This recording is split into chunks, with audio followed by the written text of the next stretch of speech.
The night shift at Galaxis Research Station was always quiet. The long metal hallways echoed with the hum of machines and the faint rhythm of the stars outside. Everyone else had gone home. Only Ethan Cole, the janitor, remained, pushing his mop through the cold corridors, his tired eyes reflecting the soft blue lights of the space station. Ethan was a simple man. Once he had been an engineer during the Earth Wars, but now he worked cleaning alien laboratories, a man trying to hide from his past. No one on the station knew that deep in the maintenance wing, Ethan was hiding something the galactic law would never forgive. Inside a locked storage room, behind broken crates and old cleaning bots, two small figures waited quietly. They were his children, but not ordinary children. Their skin shimmered faintly under the dim light, pale blue like moonlight on ice. Their large, glassy eyes blinked in curiosity, and small silver veins glowed softly beneath their thin skin.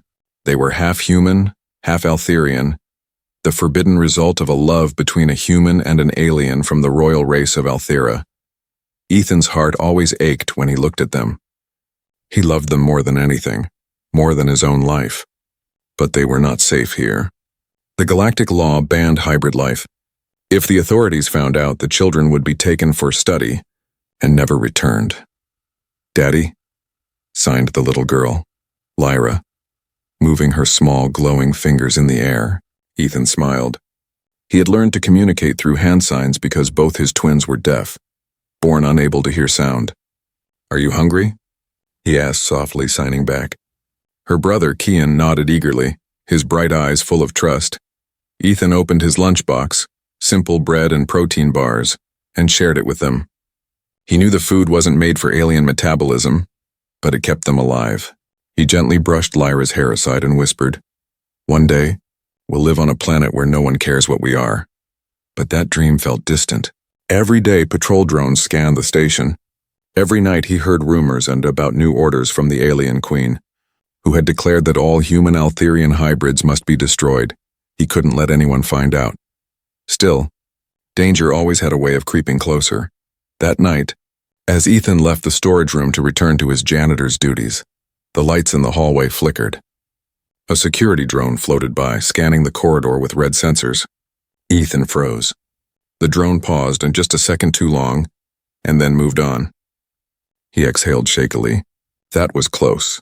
He finished mopping, glancing around nervously. The scientist would return in the morning. He had to clean up every trace of his children's presence.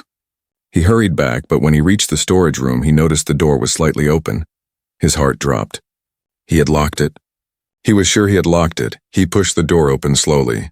Inside, Kian and Lyra were gone. "Lyra? Kian?" he whispered, fear freezing his breath.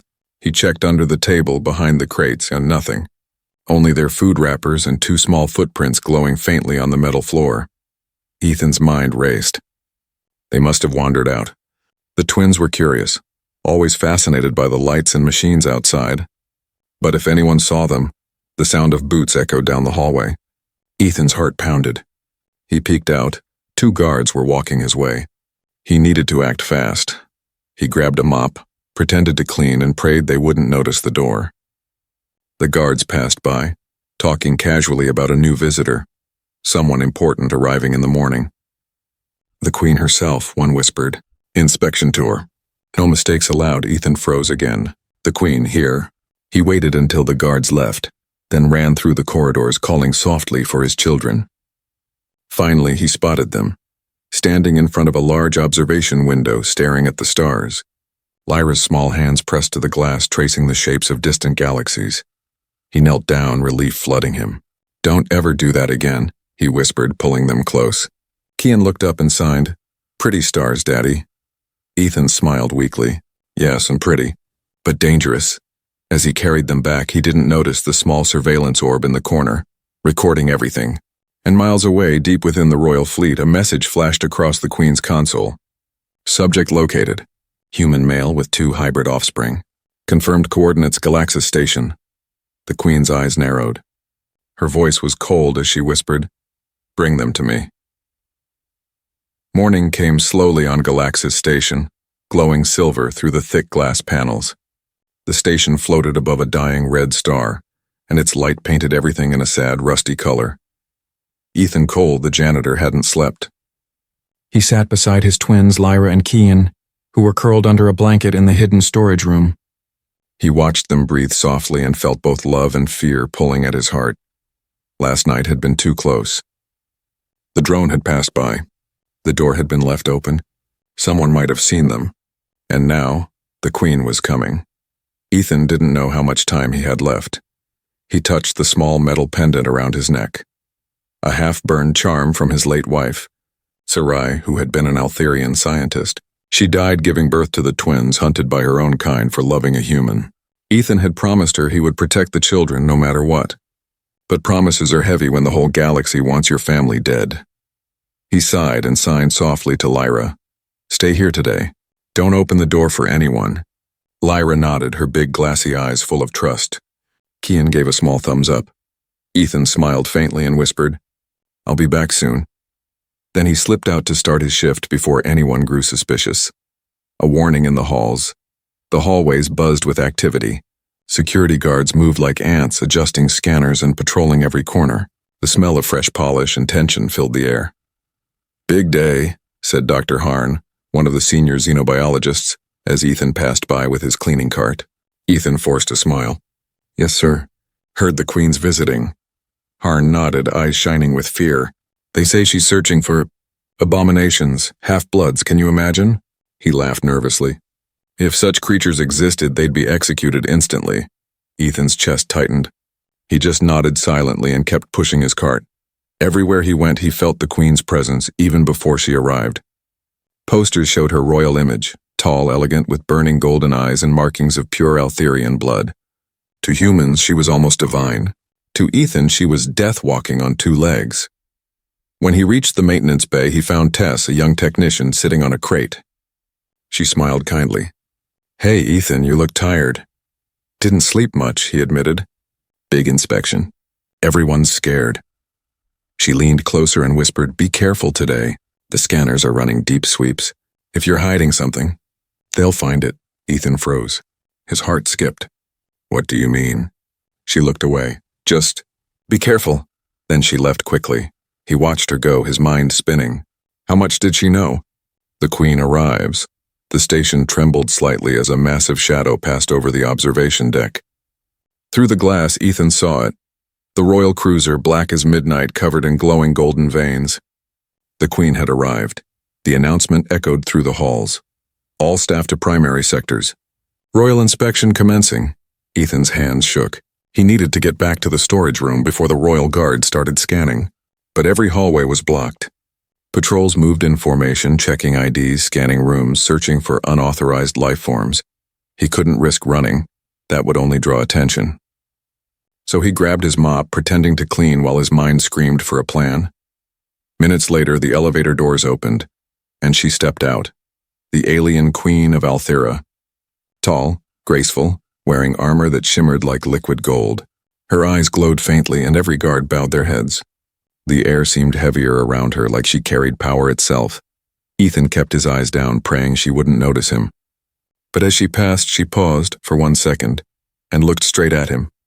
Her eyes were sharp, curious, almost knowing. Then she moved on. Ethan's heart raced. Did she recognize him? Did she feel his fear? He hurried away as soon as it was safe, slipping into a side corridor that led to his secret room. But halfway there, his communicator beeped. "Ethan Cole, report to Section 9. Immediate cleanup required." Section 9, the storage wing. His hiding place. His blood ran cold the discovery he ran. His legs moved before his mind could catch up. When he reached the corridor, 2 guards were already there, standing outside the door to his secret room. "Sir," one said, "we detected unusual biosignatures in this area." Ethan forced a calm smile. Probably a leak from the waste vent. "I'll check." He stepped forward, but one guard blocked him. "Queen's orders. No one enters until the scan is complete." Then, before Ethan could speak, the door hissed open automatically. Inside, the faint glow of blue light spilled out, his twin's luminescent skin reflecting from the shadows. The guards froze. One whispered, "What in the stars?" Kian looked up, eyes wide with fear. Lyra clung to her brother's arm. Ethan's breath stopped. Everything around him faded in the sound, the light, the air. He moved without thinking. He slammed the alarm panel, cutting power to the room. Lights flickered out. The guards shouted in confusion. In the darkness, Ethan grabbed his children's hands. "Run," he whispered. They ran through the maintenance shafts, hearts pounding, footsteps echoing behind them. Somewhere above, the Queen's cold voice echoed through the station speakers. "Find the human. Bring me the children alive." Ethan didn't look back. He knew what she wanted, and he knew what he would do to stop her. The alarm screamed across Galaxis Station. Red lights flashed, painting every wall in a warning glow. Ethan Cole ran through the maintenance tunnels, holding the small hands of his twins, Lyra and Keon. Their glowing skin flickered faintly in the dark, betraying their fear. His lungs burned, but he didn't stop. He couldn't. The Queen's soldiers were already searching. Behind them, mechanical footsteps echoed, metal boots on steel floors. "Stop by order of the Queen," one shouted. Ethan didn't turn. He knew what would happen if they were caught. The children would be taken, experimented on, destroyed. They reached an access hatch. Ethan pulled it open and pushed the twins inside. "Stay low," he whispered. "Don't make a sound." Keon nodded quickly, holding Lyra's hand tight. Ethan crawled in after them and sealed the hatch. The air inside smelled of oil and dust. It was narrow, suffocating, but it was their only chance. For several minutes they crawled in silence. The sound of distant engines rumbled around them. Somewhere above, Ethan could hear soldiers barking orders. They went down to Section 12. "Search every vent." Lyra's small fingers tapped on his arm. She signed, "Daddy, are we going to die?" He looked back at her and forced a smile. "Not today, sweetheart." His voice shook, but he meant every word. They reached a small junction chamber lit by a single flickering bulb. Ethan stopped to catch his breath. His body trembled from exhaustion. The children sat beside him, holding each other. He couldn't keep running forever. They needed a way out of the station. A soft, metallic sound came from above. Ethan reached for his wrench, ready to fight. But then a familiar voice whispered through a vent. "Ethan, it's me, don't panic." It was Tess, the young technician who had warned him earlier. She unscrewed the vent cover and dropped down lightly, her face pale. "You have to move," she said quickly. "They're locking down every exit." "How do you know?" Ethan asked. "I work in the control room. I saw the Queen's orders myself. She's not leaving until she finds you." Tess looked at the twins, eyes widening with shock and awe. "They're beautiful. I didn't believe the rumors." Ethan grabbed her arm. "Please help me get them off this station." Tess hesitated. "If they catch me helping you, I'll be executed." "I know," Ethan said, "but they're just children." For a long moment, Tess said nothing. Then she took a deep breath and nodded. "There's an old cargo shuttle in Bay 14. It's not registered. If we can reach it before lockdown, you might escape." "How long do we have?" 10 minutes, maybe less. Ethan lifted the twins. "Lead the way." They moved fast, slipping through the maintenance tunnels and old storage routes. The sounds of soldiers and scanners echoed in the distance. Twice they had to hide behind machinery as patrols passed. Each time, Ethan held his breath until the footsteps faded. Finally, they reached a dark hangar. The old cargo shuttle sat in the corner, dust-covered and forgotten. Tess ran to the control panel, typing rapidly. "I'm bypassing the launch code. This will only take a minute." Ethan set the twins inside the shuttle. They huddled close, frightened but silent. He turned to Tess. "Come with us, you can't stay here." She shook her head. "If I leave, they'll know which ship you took. I'll delay the sensors instead, buy you time." "Tess, go," she snapped, tears in her eyes. "You promised to protect them, don't waste it." Ethan's throat tightened. He wanted to argue, but there was no time. He grabbed her hand once. "Thank you." Then he climbed into the shuttle and sealed the door. Through the window, he saw Tess running toward the control booth. She raised her hand once before turning away. The engines roared to life. The old shuttle shook as it lifted from the hangar floor. Ethan strapped the twins in, his hands trembling. "Hold on," he said. The station's alarms grew louder. Over the radio, a cold, commanding voice echoed. The Queen herself. Unauthorized launch detected. Disable it immediately. Energy blasts streaked past the shuttle as it shot through the hangar doors. Ethan gritted his teeth, pushing the controls harder. The small ship trembled violently as it entered open space. Alarms blared in the cockpit. A blinding flash lit up behind them, the hangar exploding as fighters launched in pursuit. Inside the shuttle, Kian covered his ears even though he couldn't hear the noise. Lyra clung to her father, tears glimmering in her eyes. "It's okay," Ethan whispered. "We're almost free." But freedom was still far away. Outside, the Queen's royal cruiser turned slowly, its massive cannons locking onto their tiny ship. In her throne chamber, the Queen watched the shuttle on a holographic screen. Her golden eyes narrowed. "So," she murmured, "the human runs. Let him. I want him to believe he can escape." She raised a hand and her fleet moved into formation, spreading across the stars like dark wings. Inside the shuttle, Ethan's scanner beeped, a dozen enemy ships following them. His heart sank. "They're not giving up," he whispered. He looked at his children, their innocent faces glowing faintly in the dim light. He smiled sadly. "No matter what happens," he said, "I'll never let them take you."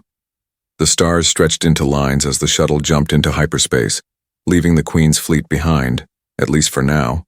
But the hunt had only just begun. The stars faded into swirling clouds of gray and blue as the shuttle dropped out of hyperspace. Warning lights flashed across the control panel, and the ship trembled violently. Ethan Cole gripped the controls, trying to steady the failing craft, but smoke poured from the damaged engine. The ship had taken too many hits escaping the Queen's fleet. "We're going down," he muttered. The twins clung to their seats, wide-eyed but silent. Kian pointed toward the viewport where a huge planet spun below, covered in silver mist and shadowed oceans. No signal came from it. No cities, no lights. It was a dead world. "Hold tight," Ethan shouted as the ship plunged into the atmosphere. Flames licked across the hull. The sound of cracking metal filled the cockpit. The children closed their eyes, gripping each other's hands. The crash felt endless. Then, suddenly, silence. When Ethan opened his eyes, everything was dim. The air was thick with dust and the faint hum of cooling metal. He unstrapped himself and checked the twins, both alive, shaken, but unhurt. Relief washed over him like a wave. He kissed their foreheads and whispered, "We made it." Somehow. Outside the ship, the world was quiet. The sky was dark and filled with strange clouds that glowed faintly from within. The ground was covered with pale moss that pulsed with light when he stepped on it, like it was alive. The air was breathable, though heavy, and there was an eerie calm all around. Lyra tugged his sleeve and signed, "Where are we?" "I don't know," Ethan replied softly. "But we're safe. For now." They set up a small camp beside the wreckage. Ethan scavenged supplies from the ship, food packs, blankets, a flare gun. The twins explored carefully, their glowing skin blending with the planet's strange light. Everything here felt ancient, forgotten. As night fell, a soft mist rolled through the valley. It carried faint whispers like voices calling from far away. Ethan stood guard holding a small blaster. The mist thickened and he saw a shadow moving through it. Tall, slow, deliberate. "Who's there?" he called out, aiming his weapon. From the mist stepped a figure wrapped in tattered robes. Its face was hidden, its movements calm. "You should not be here, human," it said, its voice deep and old. "This planet is forbidden." Ethan didn't lower the weapon. "We crashed. We'll leave once the engines are fixed." The stranger tilted its head. "No one leaves this world, not without the planet's permission." Lyra and Kian peeked from behind the shuttle. The stranger turned toward them and froze. Its hood slipped back slightly, revealing glowing silver eyes. "The children," it whispered. "Half Altherian, half human, so the prophecy is true." Ethan stepped between them. "Stay back." The being raised both hands.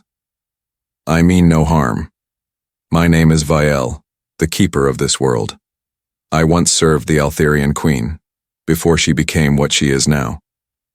Ethan hesitated, lowering the blaster slightly. You knew her? Viel nodded slowly. Long ago, when she still had mercy in her heart. But she was changed, consumed by fear of losing her throne. She saw a vision, 2 children born of human blood who would one day end her reign. To prevent it, she outlawed hybrids and began her purge. Ethan's throat tightened. So that's why she's hunting them. Yes, Vale said, his voice sad. She believes your children are the ones foretold, the Echo Twins, whose voices could awaken the ancient core of Althera itself. Ethan frowned. They're deaf. They can't even hear their own voices. Viel smiled faintly. And yet their silence may be their power. Sound is not the only form of voice. The energy within them, the bond they share, it resonates with the universe's pulse. Even now I can feel it. Lyra stepped closer, curious. Her small hand reached toward Vale, and for a moment the air shimmered where her fingers touched his robe. Light rippled outward, forming faint shapes, like constellations dancing in the mist. Viel's eyes widened. Yes, it is them. Ethan pulled her back gently. Whatever they are, they're just kids. I just want to keep them alive. Viel nodded. And you will need my help for that. The Queen's trackers are already following your energy trail. They will find this world soon. Ethan's heart sank. Then we need to move. There is a temple, Viel said. Old and hidden. It was built before the Queen's rise, a place where the ancient ones stored their knowledge. If the twins awaken what sleeps there, they may have a chance to survive. Ethan looked down at the children. They stared back, trusting him completely. He had no idea what kind of destiny was waiting, but he knew one thing. Running was no longer enough. Take us there, he said. Viel turned, his robes gliding through the mist. Follow closely, human. Once you step inside the temple, there will be no turning back. As they walked into the glowing fog, Ethan looked up at the strange sky, where the stars pulsed like living eyes. Somewhere far beyond them, the Queen's fleet moved through space, searching relentlessly. In her throne chamber, the Queen watched a faint energy signal flicker onto her screen, the trace of the twins. A slow smile curved her lips. So, she whispered, they've reached the forbidden world. Perfect. Let the prophecy end where it began. And as her ship turned toward the silent planet, Ethan and his children disappeared into the mist, unaware that destiny itself was waiting for them in the heart of the ancient ruins. The mist wrapped around them like a living thing as Ethan followed Vale through the glowing valley. The twins walked close, their small hands gripping his coat. Each step echoed softly like the planet itself was listening. Ahead, faint lights shimmered between the cliffs, ancient runes carved into black stone walls, pulsing gently like heartbeats. This is the Temple of Origins, Vale said quietly, built before the first queen ruled. It remembers what the galaxy has forgotten. The entrance loomed before them, a massive gate made of silver stone covered in strange symbols. When Lyra touched one of them, the markings glowed brighter, spreading across the wall like veins of light. The gate opened with a low rumble, revealing a vast hall filled with floating crystals and soft blue fire. Ethan stared in awe. What is this place? A library of life, Viel said. Every world that ever existed, every species that ever lived, their essence was recorded here. The Altherians once guarded it, before they turned greedy and proud. Kian wandered toward a pool of light, his eyes wide. Reflections danced across the surface, human faces, alien faces, merging and shifting.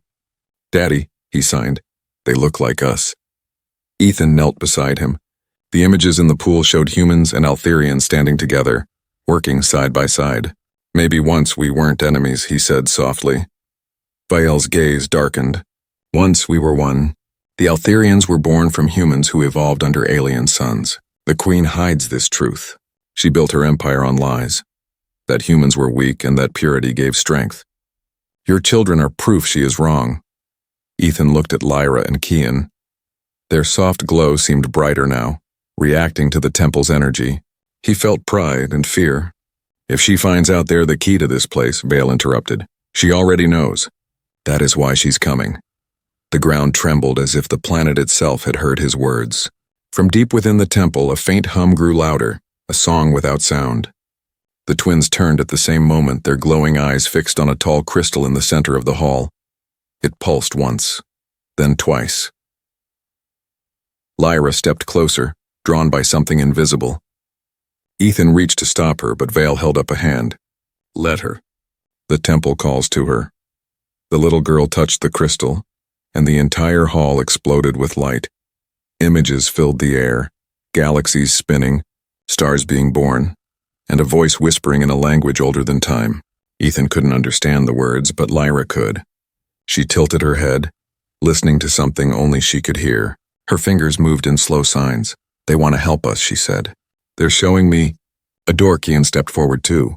The crystal glowed brighter where his hand met hers, and suddenly the two children were surrounded by spirals of energy, threads of light weaving around them like ribbons. Ethan shouted their names, but Vale stopped him again.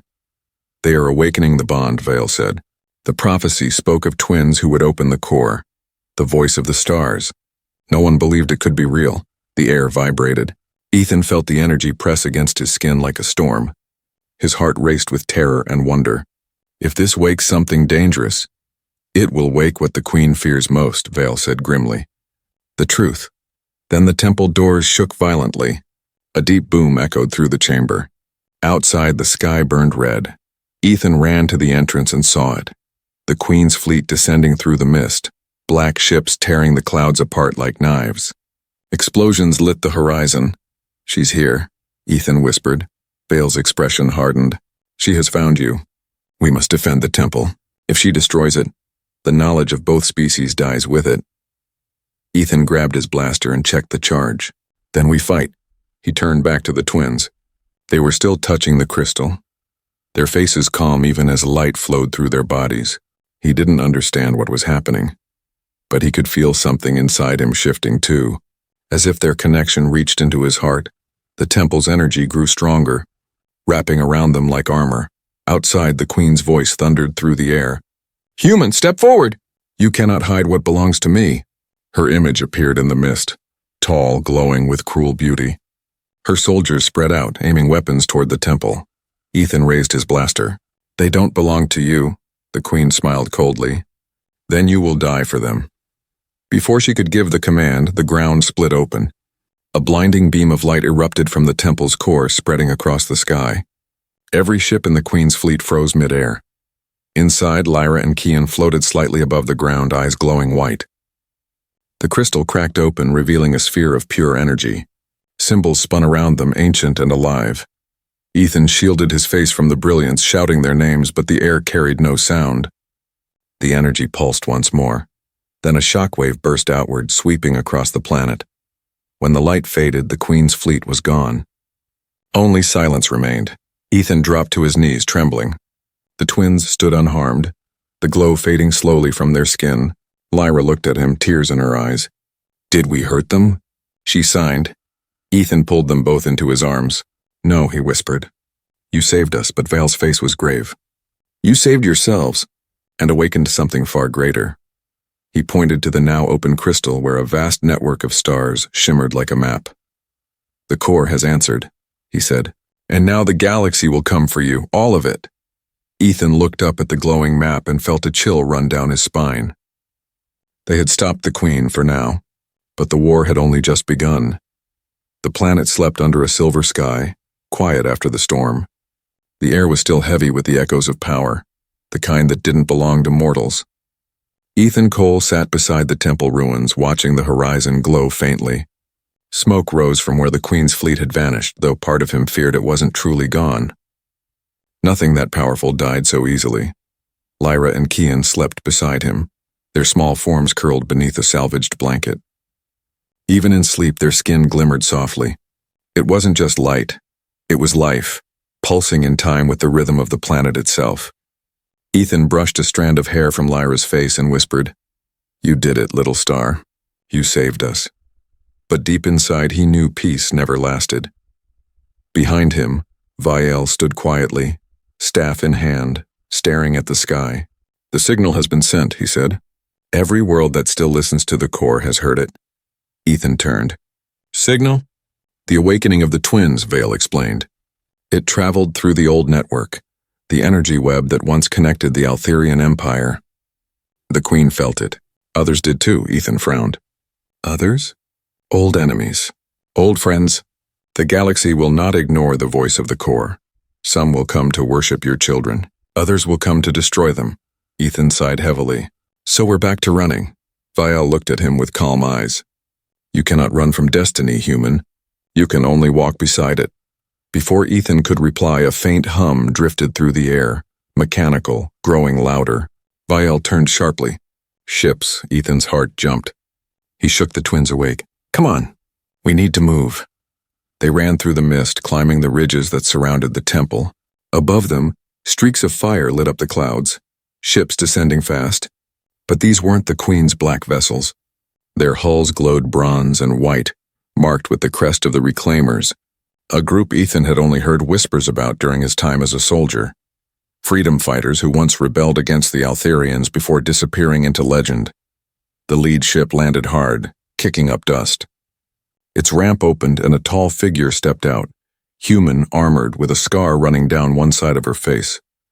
"Cole," she shouted. "Ethan Cole, former Earth engineer." Ethan hesitated, blaster raised. "Who are you?" "My name's Captain Rhea Kale. We caught your signal. You've got something the whole galaxy is talking about." Her eyes fell on the twins, and for a moment her tough expression softened. "They're real." Vale stepped forward cautiously. "Be careful what you say, Captain. Words like that can bring death." Rhea looked at him sharply. "You're Altherian?" "I was," Vale said calmly. "Before your wars?" Rhea nodded slowly, understanding. "Then you know why we can't let the Queen get to them. She's rebuilding. We intercepted a transmission. She survived the blast." Ethan's heart sank. "I knew it. She's using something new," Rhea continued. "Something she calls Project Seraphim. A weapon fused with her own DNA, half machine, half Altherian. If she finishes it, she won't need armies." Lyra tugged Ethan's sleeve, signing, "She's coming again?" He knelt and nodded grimly. "Yes, but this time we won't run. We'll fight." Rhea smiled faintly. "Good, you'll need allies. The Reclaimers have been waiting for a sign. Your children's awakening was it. They might be the only chance we have left to unite what's left of humanity." Ethan looked down at the twins. They were just children, frightened and fragile. But when they looked back at him, there was something new in their eyes, something strong. Vial lifted his staff and touched the ground. Symbols glowed beneath his feet, spreading outward like ripples. "The Queen's new power draws from the same energy as the core," he said. "If we do nothing, she will twist it, poison it, and every living world will suffer." Ethan clenched his fists. "Then we stop her before she finishes it." Rhea nodded. "We're building a base on the Shadow Belt, an asteroid field hidden from scanners. We can regroup there." As they moved toward the ship, the twins stopped suddenly. Kian pointed to the sky. High above, the clouds split open. A dark shape descended slowly, glowing red. Ethan's blood turned cold. "No. She's already here." A voice rolled across the valley, cold and familiar. "You cannot hide in my galaxy, human." The Queen's image appeared in the clouds, projected through a massive holographic drone. Her golden eyes burned with fury, but her face was different now, half flesh, half gleaming metal. Her new body pulsed with energy, mechanical tendrils moving behind her like wings. "Your children have awakened powers they do not understand," she said. "Bring them to me and I will spare your lives." Ethan shouted back, "You'll never have them." The Queen smiled. "Then you will burn with them." The hologram vanished and the ground beneath them began to shake. From the sky, dark drones rained down, armed with plasma cannons. "Move!" Rhea yelled, firing at the incoming swarm. Explosions lit the air. Ethan pulled the twins toward the ship while Vial summoned a shield of light that shimmered like glass. "Go," Vial shouted. "I'll hold them off." "No," Ethan protested. "Go, human. Protect the children." Rhea dragged Ethan up the ramp as the drones fired again. The ship's engines roared, lifting off just as the valley exploded in fire. Through the smoke, Ethan saw Vial standing firm, light bursting from his staff as the drones consumed him in a blinding flash. The hatch sealed. The twins cried silently as the ship broke through the clouds. Ethan stared out the viewport, tears burning in his eyes. Ria's voice came over the comm. "We're clear. For now." Ethan looked down at his children, his entire world, and whispered, "We keep moving. We don't stop. Not until she's gone." Outside, in the darkness of space, the Queen's new warship unfolded its metallic wings, glowing with energy from the core itself. The hunt had begun again, but this time the galaxy was watching. The stars were burning, not with fire, but with war. From one end of the galaxy to the other, the Queen's new weapon, Project Seraphim, tore through the void like a storm of light and metal. Entire fleets vanished in hours. Worlds went dark. The ancient prophecy whispered through every transmission. The twins have awakened. The Queen seeks the core. On the edge of the galaxy, a small ship drifted among the asteroids, the Starling. Inside, Ethan Cole watched the chaos unfold on the holoscreen. Explosions lit up distant systems and distress calls overlapped until the comms were nothing but static. He turned off the screen. He couldn't bear to watch anymore. Lyra and Kian sat at a small console nearby, studying the glowing star map that Vael had left them. The map pulsed softly, showing a spiral of light at its center, the heart of the core. That was where it all began. And where it had to end. Ria Kale, the reclaimer captain, entered the cockpit. "We've lost contact with half our allies," she said grimly. "Seraphim's weapon drains energy from the core itself. Every time she attacks, she gets stronger." Ethan clenched his fists. "Then we end it. We take the fight to her." Ria gave a tired smile. "You always make it sound so easy." He looked at his children. "They're the key, Ria. Vael said their connection to the core can stop her. Maybe even shut her power down. Or kill them trying," Ria said quietly. Ethan's heart ached. "If we do nothing, everyone dies anyway." For a long moment, no one spoke. The hum of the ship filled the silence. Then Kian stood and signed, "We're not scared." Lyra nodded beside him, her glowing eyes full of calm. Ethan knelt down. "You don't have to do this." Lyra touched his face gently and signed, "You promised to keep us safe. Now we keep everyone safe." Ethan's throat tightened. He couldn't argue with that. The coordinates from the star map led them toward the edge of a dying sun, a place known only in myths. As the Starling approached, the nebula around them shimmered, revealing a colossal structure suspended in space, the core gate. It looked like a broken ring of stone and light. "Big enough to swallow planets, this is it," Ria whispered. The heart of the core. But they weren't alone. From the shadows, the Queen's warship emerged, massive, alive, its hull pulsing with red veins of energy. Her voice echoed through the comms, cold and triumphant. "You cannot outrun creation itself, human." Her image appeared on the screen, her face now fully merged with the machine. Metal wings spread behind her like a god's. "The core is mine. Its power will erase every impurity, every hybrid, every trace of weakness." Ethan stepped forward. "You've already lost. You don't even see what you've become." The Queen smiled. "I have become perfect." The warship's cannons charged, casting red light across the asteroid field. Ria slammed the controls. "Hold on!" The Starling weaved between asteroids as plasma blasts tore through space. The hull shook violently. One hit would tear them apart. "Get us closer to the gate," Ethan shouted. Ria grimaced. "You're insane." "Trust me." She pulled the ship hard to starboard, diving through debris until they reached the glowing ring. The Queen's warship followed, its shadow blotting out the stars. Inside the cockpit, Lyra and Kian pressed their palms together. Their skin glowed brighter and brighter until the air around them shimmered like liquid light. The temple map floated between them, projecting symbols that circled the gate. "They're activating it," Ria shouted.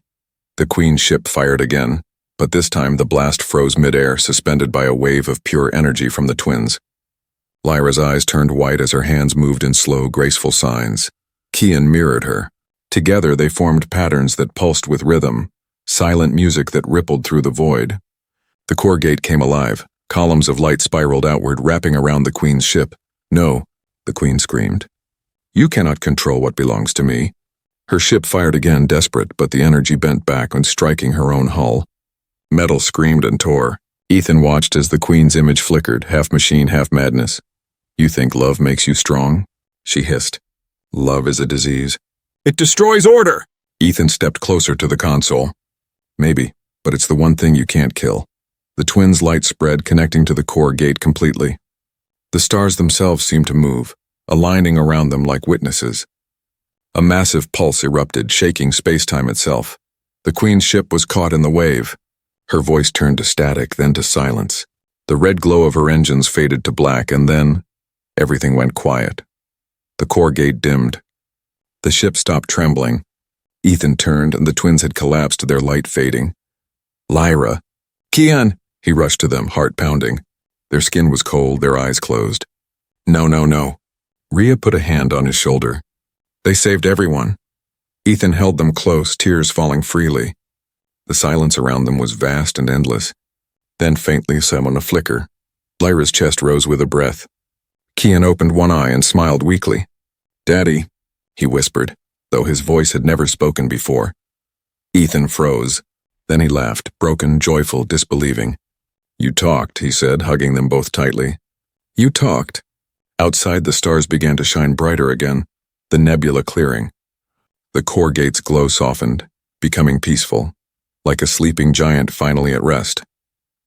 Rhea leaned back in her chair, smiling. It's over. Ethan looked out the window, holding his children. No, he said softly. It's beginning, because somewhere beyond the horizon life would rebuild, human and Altherian together. The old fear was dying. The future was being born. And in the silent heart of the galaxy, two children glowed with the light of both worlds, their laughter echoing through the stars, proof that even in the darkest corners of space, love could still defy the impossible.